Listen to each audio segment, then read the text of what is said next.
गर्मियों की छुट्टी में सारे बच्चे घर आए हुए हैं। चारों तरफ मस्ती का माहौल बना हुआ है।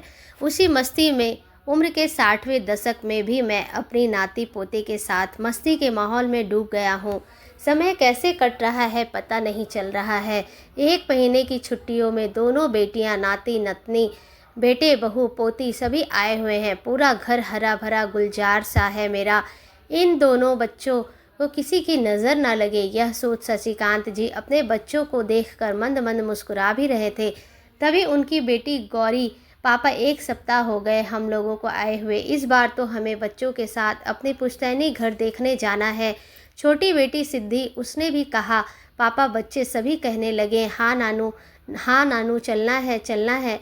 कुछ तो घूमना बनता है। गांव जाएंगे तो आम के पेड़ पर चढ़ेंगे, शैतानियाँ करेंगे। अचानक शशिकांत जी को बड़ी बेटी के यह शब्द झटका सा दे दिया। मस्ती कर रहे शशिकांत जी अचानक से मौन हो गए। थोड़ी देर के लिए गौरी और सिद्धि दोनों एक स्वर में क्या हुआ पापा, चुप क्यों हो गए?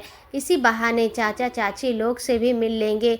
पुनः बच्चे जिद करने लगे, चलिए ना नानू, चलिए ना। थोड़ी देर खामोश रहकर शशिकांत जी ने कहा, ठीक है, कल सुबह चलेंगे हम लोग। अपनी पत्नी सुशीला को आवाज़ लगाते हुए शशिकांत जी कहते हैं, कल सुबह की तैयारी कर लेना, साथ ही साथ कुल देवता की पूजा भी सारी सामग्री तैयार कर लेना।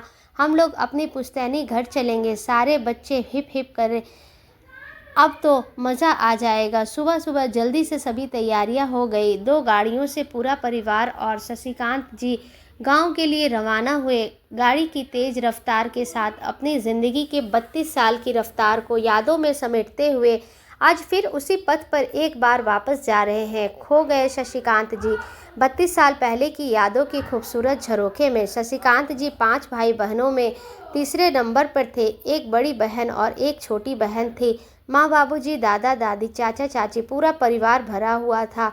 अपनी चंचल स्वभाव के कारण पूरे घर के चहेते बने फिरते थे। समय अपनी गति से चलता है। इनकी भी बचपन से जवानी आई। जवानी का समय होता ही ऐसा है कि लोग आकर्षण फिर प्रेम जाल में फंस जाते हैं। जवानी पर जोर कहाँ चलता है। कुछ ऐसा ही हुआ उनके साथ भी। सामूहिक परिवार था।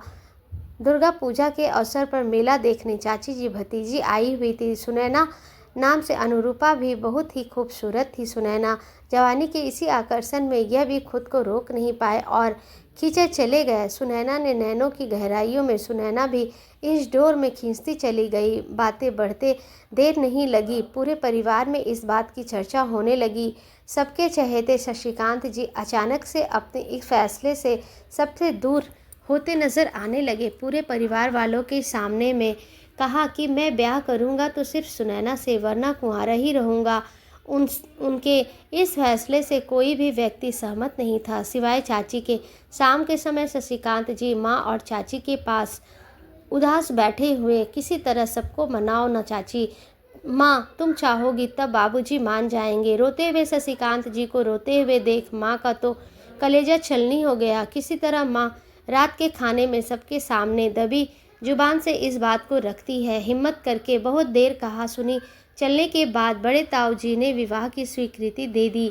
माँ चाची के संग संग खुशी से शशिकांत जी का चेहरा देखने लायक था। आनन फानन में ही ब्याह की तैयारियां जमींदारी अंदाज से होने लगी। 1 सप्ताह के अंदर ब्याह कर सुनैना हमेशा के लिए मेरी होकर इस घर में आ गई। हमारा घर घर नहीं स्वर्ग लग रहा था। उनसे रौनक से 4-5 इसी तरह हंसी खुशी समय पंख लगाकर बीत गया। लेकिन अभी तक सुनैना माँ नहीं बन पाई थी। सब लोग ताना देने लगे। मुझे इन बातों से कोई फ़र्क नहीं पड़ता था। मुझे तो बस सुनैना का साथ चाहिए था, इस जन्म से लेकर हर जन्म जन्म तक। लेकिन हमारे ईश्वर को हमारी खुशी इस जन्म में भी मंजूर नहीं थी। एक दिन सुनैना सोई तो सोई ही रह गई सदा के लिए। सुबह पूरे घर में हल्ला होने लगा। आखिर क्या हुआ सुनैना को? सुनैना अभी तक जगी नहीं। वैद्य जी बुलाया गया। उन्होंने देखा तो हक्का बक्का रह गए। अब तो बहुत देर हो चुकी थी। उनके तलवे के पास के भी भयंकर जहरीले सांप ने डस लिया था। खुद तो चली गई हमेशा के लिए। शशिकांत जी के जीवन में खालीपन दे गई। एकांत में रहने लगे शशिकांत जी। लेकिन घर वालों के जिद के आगे मजबूर होते हुए उन्होंने दूसरी शादी सुशीला से कि 3 बच्चों की माँ बनी सुशीला और वह बन गए पिता। शरीर का मिलन तो हुआ, मन का मिलन तो नहीं हो पाया।